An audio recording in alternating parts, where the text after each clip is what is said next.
Good evening, Hampton Roads. Welcome to another edition of Dollars and Common Sense, your local source for objective, unbiased financial advice. I'm your host, Certified Financial Planner Kevin Zivna, coming to you live like I do every second and fourth Tuesday of the month to dialogue with you, take your calls. If you have a question or comment relating to your own personal financial situation or anything I'm talking about here tonight, jump on the phone lines. Give me a call, 627-7979. All we need is your first name, city you're calling from, and no matter what I'm talking about, if it's important to you, then it's important to me. We'll get you right on air. 627-7979. Wealthway Financial Advisors is the proud sponsor of Dollars and Common Sense. We are an independent registered investment advisor, which means we're legally held to a fiduciary standard to put our clients' interest ahead of our own in any business dealing or recommendation that we make, and that's the way it should be when you work with a financial advisor. As the premier financial planning firm in Hampton Roads, we integrate expert investment management with customized ongoing financial planning advice to help our clients answer life's big financial questions and enhance their quality of life. So by design, we can't work with everyone. We work with a relatively small group of high net worth individuals, but that's one of the reasons we feel so strongly about coming here every second and fourth Tuesday at 6 p.m. And that's to reach out and help as many people in the Hampton Roads listening area that we can achieve your measure of financial success, because it is a core belief at Wealthway that the overwhelming majority of people in this country have the opportunity for financial security if they choose it. And it is a choice because it takes some time, it takes some effort, and takes some knowledge.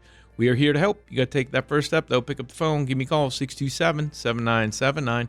Whether you want to talk about anything having to do with the investment markets, the economy, insurance products like life insurance, health insurance, property casualty, taxes, tax planning, tax reduction strategies, retirement planning, retirement plans, 401ks, 403bs, TSPs, 457s, mortgage options, Social Security claiming strategies, or estate planning, wills and trusts. All that and more falls under the umbrella of personal finance. We are here to discuss tonight, 627-7979. All right, tonight we're talking about the retirement red zone. Since we just wrapped up the professional football season on Sunday, unfortunately, my New England Patriots were outclassed by the Seattle Seahawks. Seattle definitely the better team. Definitely one of the best defenses I think I've seen in a long time, and they put the Patriots to bed kind of early during the Super Bowl. My wife said, "This is a boring game." I said, "God, we might come back." We didn't come back. All right. Well, we're talking about the retirement red zone, no relation to the football red zone. The retirement red zone and 5 of the biggest decisions that can make or break your retirement. So, retirement red zone, it's basically the 10-year period before and after your official retirement. So, the 5 years before and the 5 years after you retire, some of the biggest decisions, biggest financial decisions of your life will be made in that 10-year window.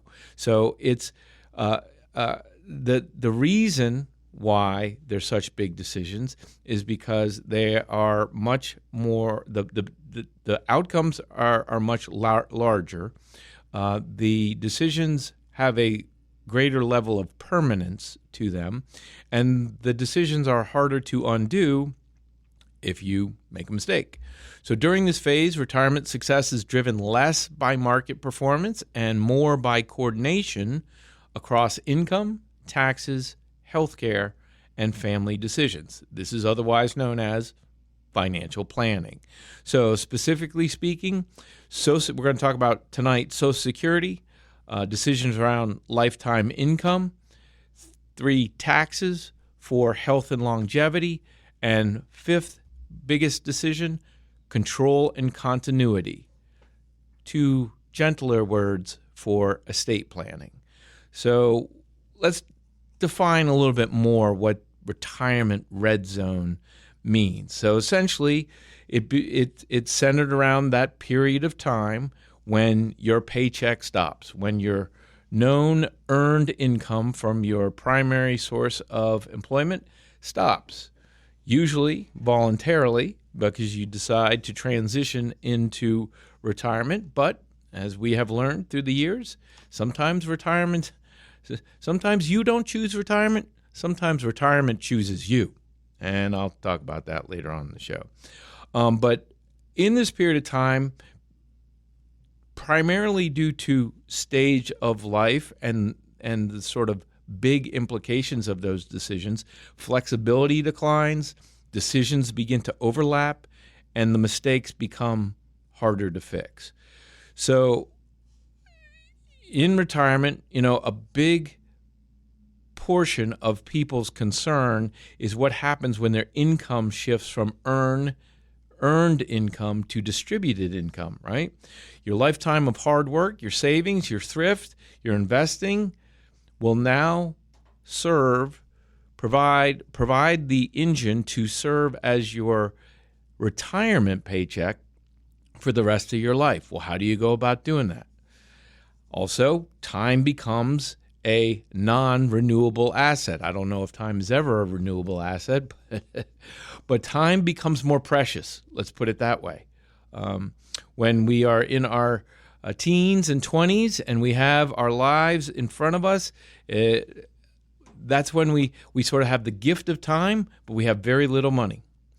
The opposite is true, typically. Once you reach retirement, your time becomes somewhat shortened, and typically, after a lifetime of hard work and savings, you have ample funds to support that retirement. But you have to go about things the right way. Also, during this period of time, emotional decision-making increases.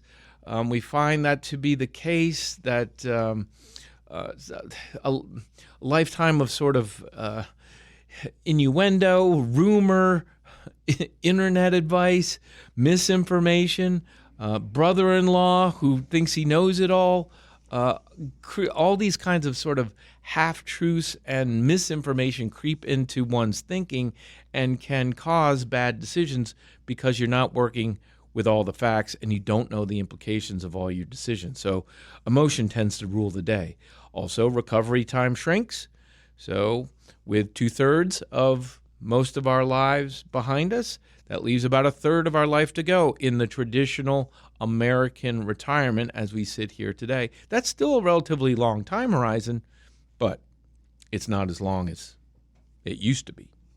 And then one decision often triggers another, or at least impacts another. So a decision you make in one area, Social Security, can impact the second area, lifetime income. When do you take withdrawals from your portfolio? How much do you take?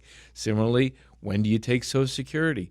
What age? You can take it as early as 62. You can delay as late as 70. What happens if you have a spouse?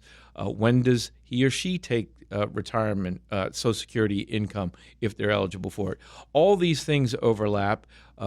There is no perfect one-size-fits-all solution that is right for everyone. In fact, personal finance being just that, personal, means that the answer is right for you and you alone.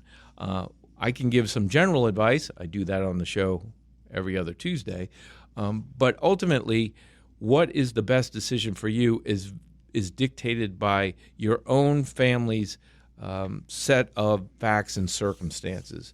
So the studies in the industry are kind of legion that show that a significant portion of U.S. households typically struggle to fully replace working income in retirement.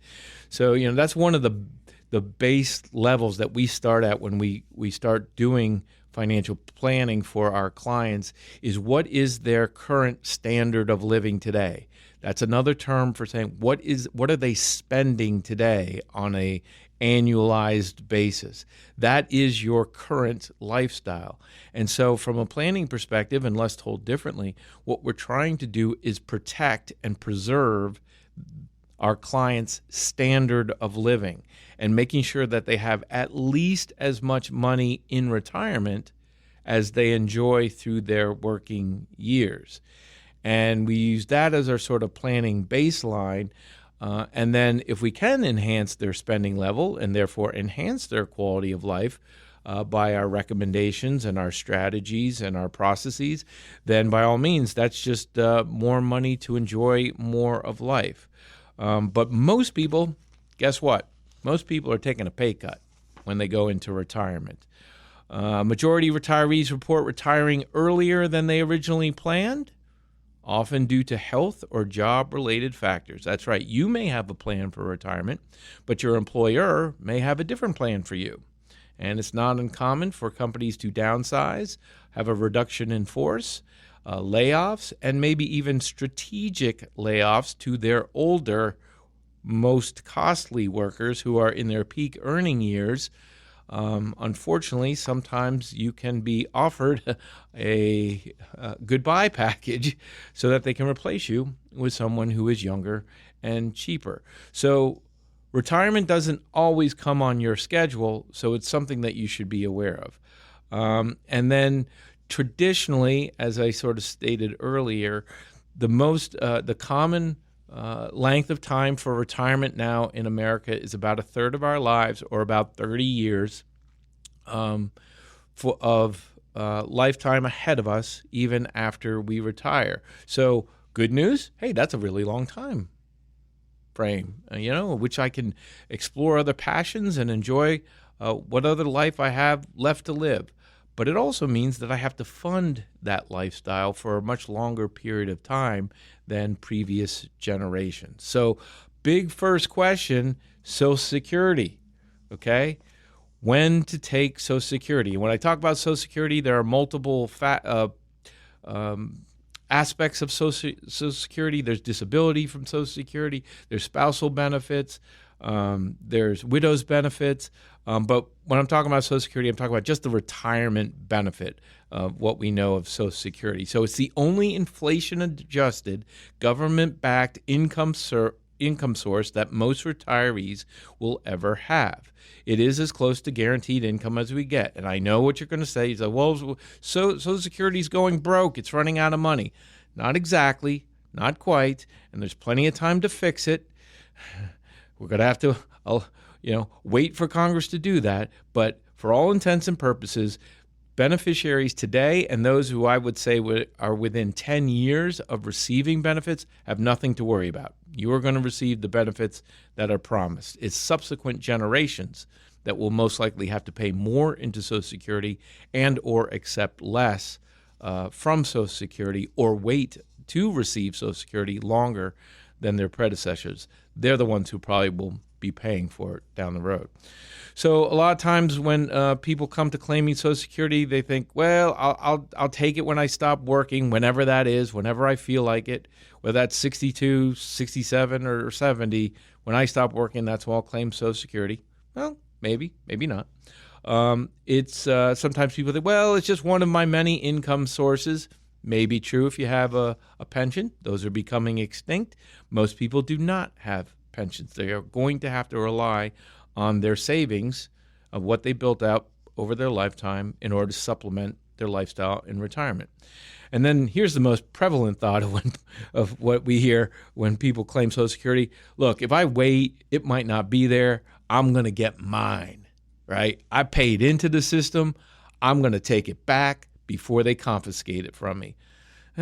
Well, like I said, that's a pretty low probability for anyone getting benefits now and within 10 years of getting benefits. I doubt that's going to happen. It's going to be passed on to subsequent generations to fix it. So about 67 million Americans receive Social Security benefits. Claiming at age 62 is the earliest you can get your retirement benefit, but it's permanently reduced by about 25 to 30% compared to your full retirement age. Full retirement age now depends on when you were born, but for most people it's between age 66 and will be 67 here shortly. So full retirement age then, and then you can delay even further until age 70, in which case your benefit increases about 8% per year from full retirement age to that age 70. So there's incentive to wait. And Despite that incentive of getting the maximum amount out of Social Security, only about 10% of beneficiaries delay claiming until age 70.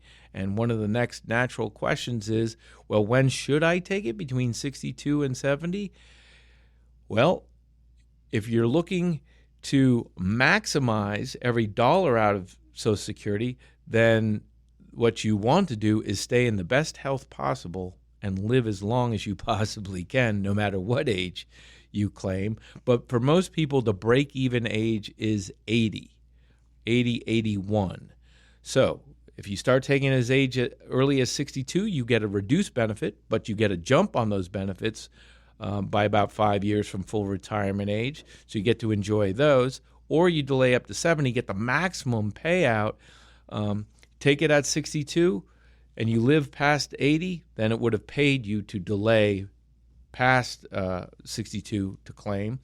And if you take it at 70, then once you get to age 80, you're probably making more out of Social Security than you would have if you took it earlier. So the biggest factor of all that is life expectancy and how long does one live. All right, going to pause right here, take a short break before the news. Be right back after these messages. You're listening to Dollars and Common Sense on News Talk 790 WNIS.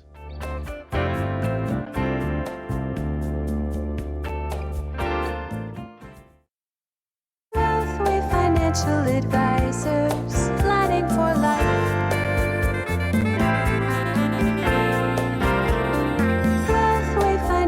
Advisors, planning for life.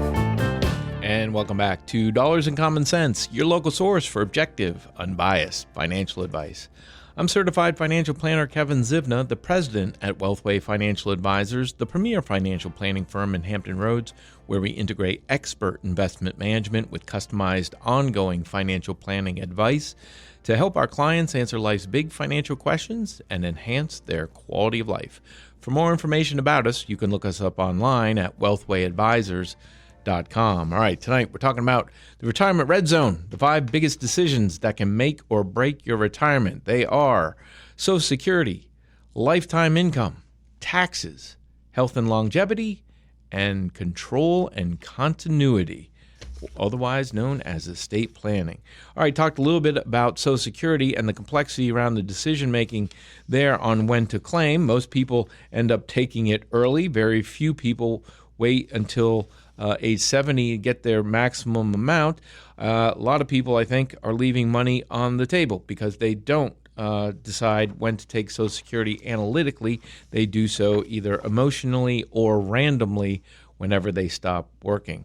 All right, the next big decision to make in retirement is turning that lifetime of savings into retirement income. So accumulating wealth and living off of wealth require different strategies, right? Saving money and investing money is different than withdrawing money or distributing money out of IRAs and then spending that money. And in retirement, the timing of the returns, the investment returns, often matters more than long-term averages. Technical term for that, sequence of return risks. So kind of hard to explain on the radio, but briefly, down years in retirement are more impactful, or more negatively impactful than down years when you're still working and saving and contributing to your company retirement plan. Down years when you're accumulating are your friend. You buy more shares at lower cost, and you get well rewarded for that down the road when the market recovers.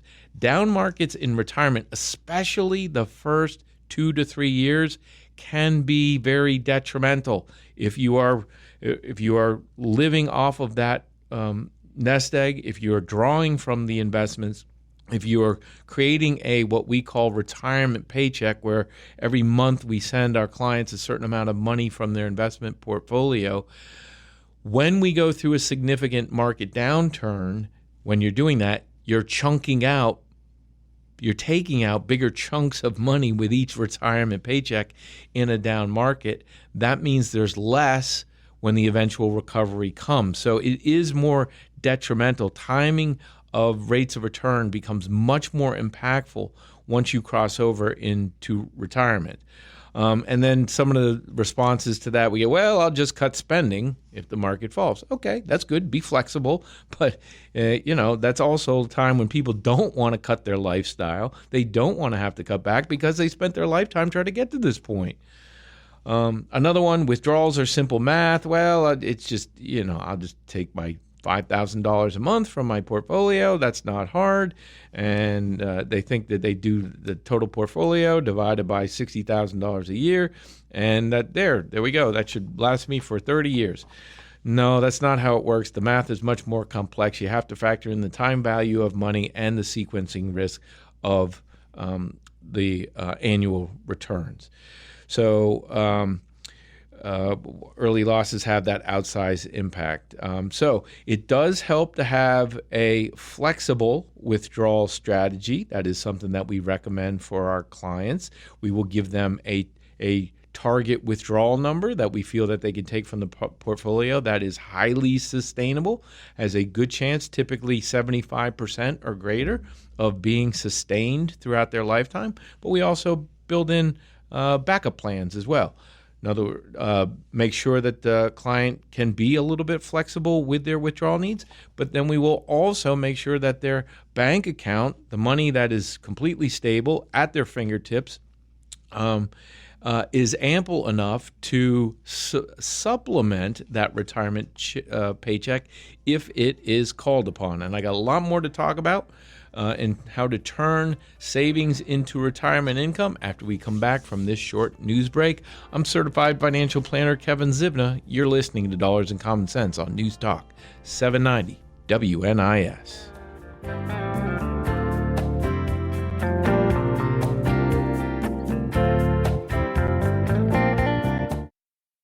Wealthway Financial Advisors, planning for life.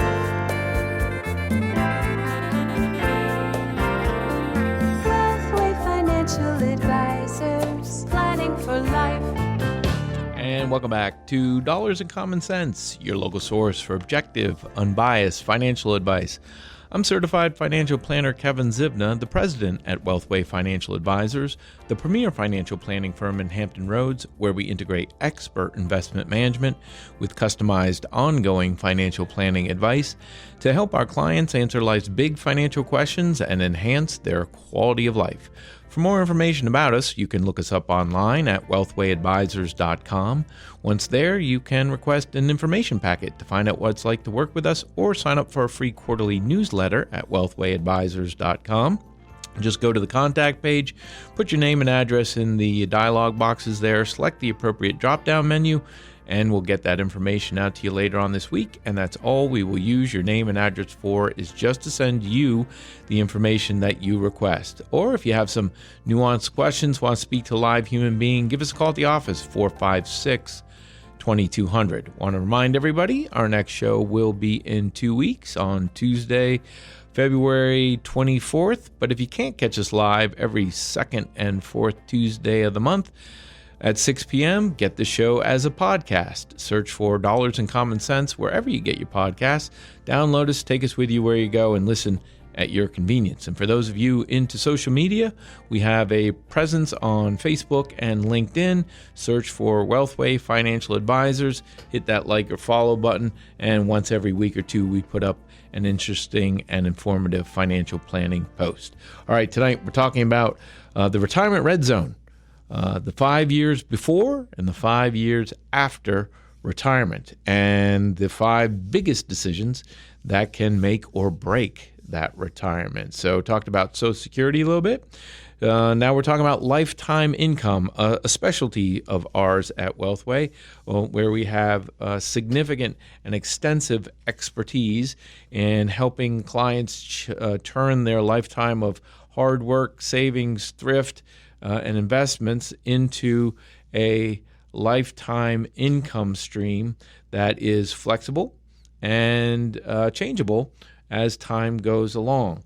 So I talked about some of the ways that you can go about creating a lifetime retirement paycheck.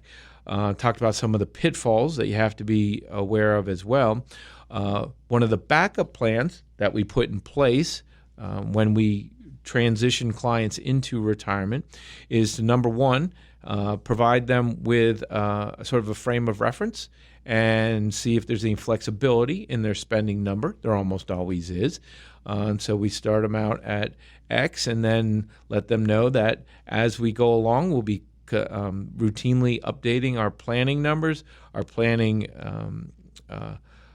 expectations on how assets will plan to grow and what they can expect to spend from them. And as long as they remain a little bit flexible in that, then that usually extends significantly the portfolio throughout client lifetimes.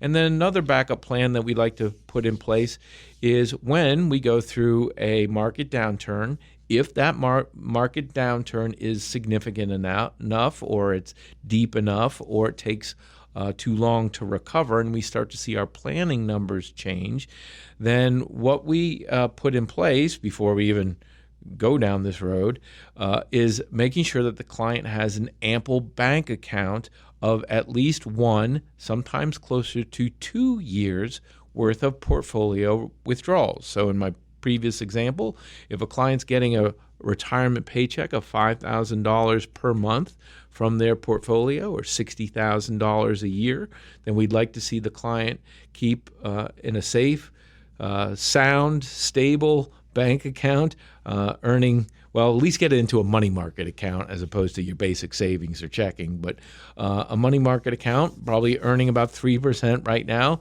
That's okay. That's the purpose of this money is not growth, it's protection. So 1 to 2 years, $60,000 to $120,000 just set aside in a bank account.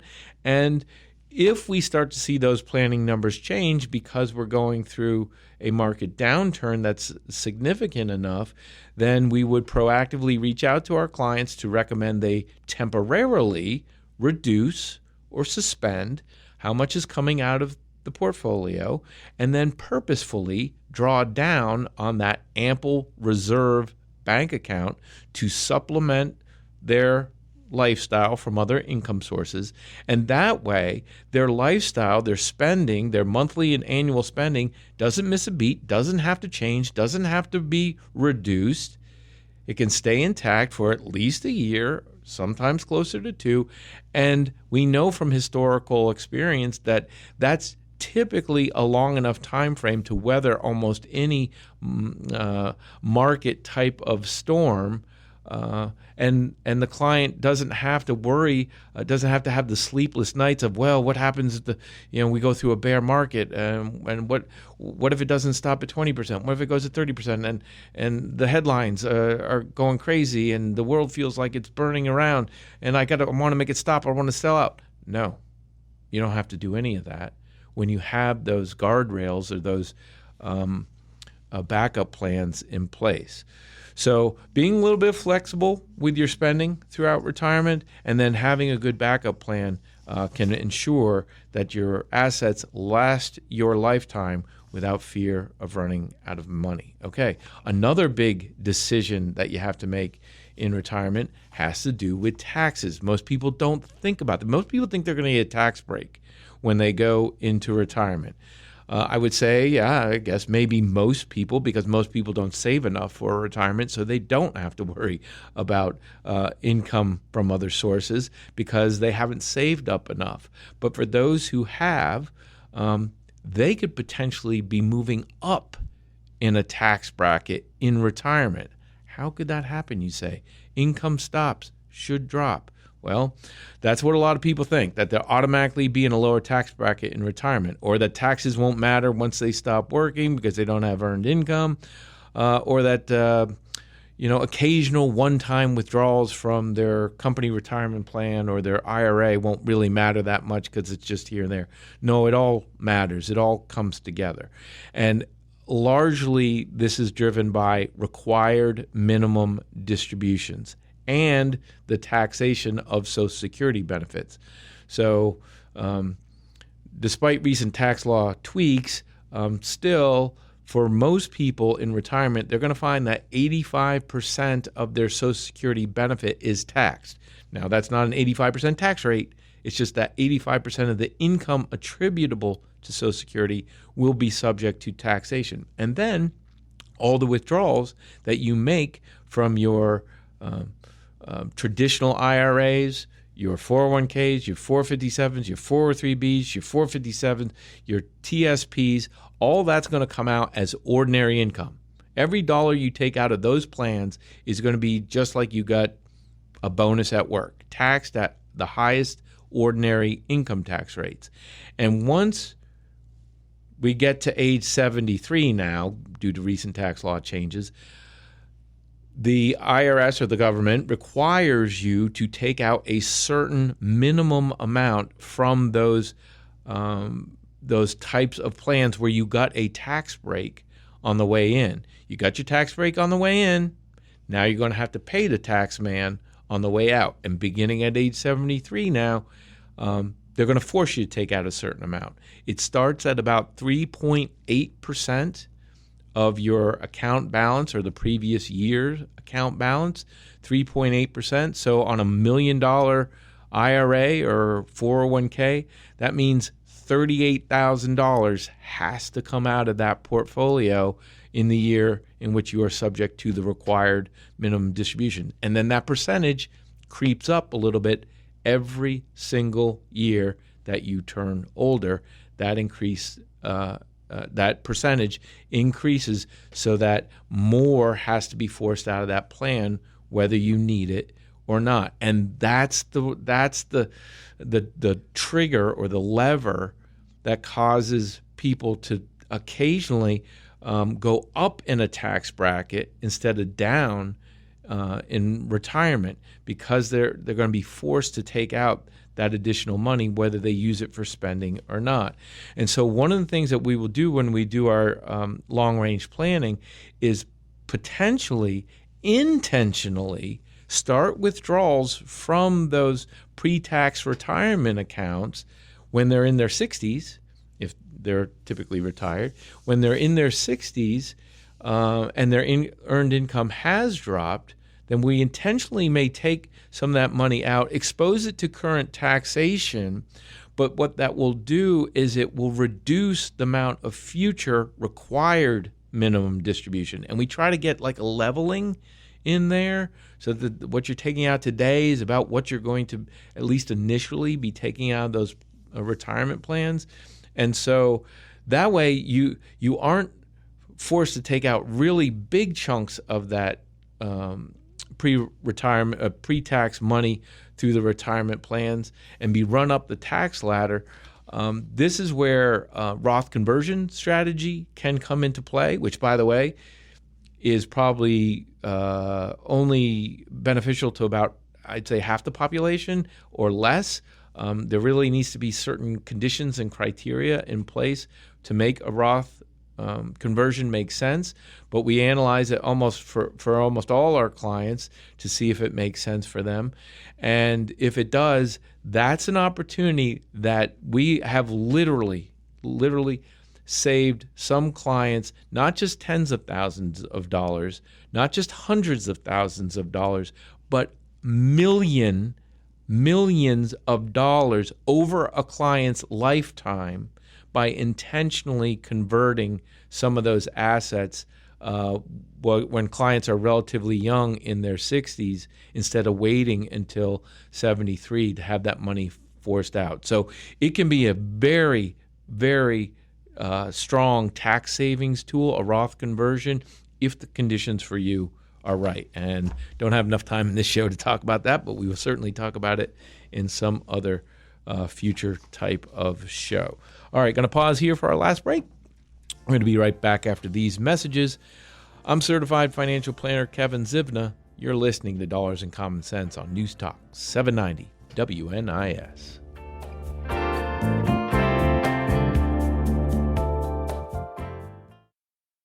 Wealthway Financial Advisors, planning for life.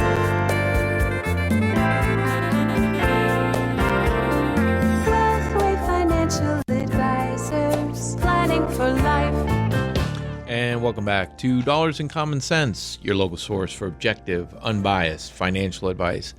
I'm certified financial planner Kevin Zivna, the president at Wealthway Financial Advisors, the premier financial planning firm in Hampton Roads, where we integrate expert investment management with customized ongoing financial planning advice to help our clients answer life's big financial questions and enhance their quality of life. For more information about us, check us out online at wealthwayadvisors.com. All right, tonight we're talking about the retirement red zone, the 5 years before and after the retirement date, and some of the biggest financial decisions you will make in that retirement red zone. We talked about Social Security, lifetime income, taxes. Oh, I'm going to make one more note about the taxes. Another reason why we may intentionally withdraw from pre-tax retirement accounts even before required minimum distributions is another hidden tax that most people don't think of, and that is IRMA, or the additional health care premium that one has to pay on Medicare Part A and Part D. IRMA stands for income. What is? I can't even read my writing. Income, premiums adjusted income. Well, I forgot what the R stands for, but it's an adjustment to Social Security that you have to pay extra on the premium for Parts A and Parts D if your income is above certain thresholds. And it starts for individuals at about $109,000 for individuals, and $218 for joint filers. Above that, you're going to pay an additional premium on Part B and Part D premiums, and IRMA stands for Income-Related Monthly Adjustment Amount. Thank you, Damien, for pulling that up. I couldn't read my own writing on that. So that's another tax that you'd be subject to if you earn too much income in retirement that most people don't think. We try to avoid it where we can, or minimize it when we can't avoid it completely. All right, two more big decisions to make when it comes to the retirement red zone: healthcare and longevity. Okay, oftentimes this is underestimated. Healthcare costs are unpredictable, and longevity extends financial exposure. Live long, good. Live long, got to pay for it, right? We don't want to run out of money before we run out of life. So medical care gets better all the time. Advances in science happen all the time. Life expectancy continues to creep up over time. So we're living longer. We are living more healthy later lives, which means more activity, more travel, more trips, more vacations, more stuff that we want to do in our retirement. That means more money. So some misconceptions that we kind of hear around this area: Medicare covers everything. I don't have to worry about, paying for health care. Medicare does a good job, I will say that in practice, but it doesn't cover everything. A lot of people, well, I'm healthy, this won't matter. I hardly ever go to the doctor, so I'm not going to really worry about healthcare expenses. That's naive. And then longevity, well, that's just a medical issue. We'll figure that out when I get there to 90. Well, you can't wait to 90, 95 or something like that before well, maybe I'll cut back on my spending now. No, chances are a fair amount of your spending is going to be built around healthcare expenses at that point in time. So you need to know that there's a difference between health insurance, health care, and long-term care, right? So health insurance covers health care, but long-term care is not health care in the technical sense. Long-term care is more maintenance-oriented. Health care is more procedural-oriented. And health insurance does not cover long-term care services. Long-term care insurance does, or you can pay for it out of pocket. Medicare coverage, gaps and surprises. That's right. Medigap policies are important to work with Medicare. So getting the right type of gap policies and probably shopping that each year, because providers tweak their policies every year, and based on the medications you're taking or the ailments that you have or the procedures you may have coming up, it would be wise to make sure you have the best coverage for your individual situation.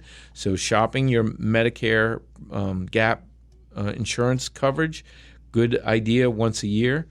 And then impact of health events on income plans. So, right, I mean, a lot of times we see people kind of planning for perfection. Like everything has to, if everything goes right, then I have enough money to last my lifetime and not worry about it. Well, we all know that life doesn't go according to plan sometimes, and you have to have some breathing room in there. So making sure that you take care of yourself, stay healthy as long as you can. Make sure as you age, your house is sort of senior proof. And that means the number one reason for people go to assisted living facilities is they fall. So don't fall in your house. Make sure it's clutter proof. Make sure it's simply laid out and decorated. That will help ensure that you don't that you delay or hopefully don't end up in a long-term care facility. All right, and just a couple minutes that I have left. I'll wrap it up with control and continuity, which is a nice way of saying estate planning, right? Usually the last thing that everyone gets around to. We gently remind our clients once a year when we get together that estate planning is important. I'm just going to say this. It's not just about the will, okay?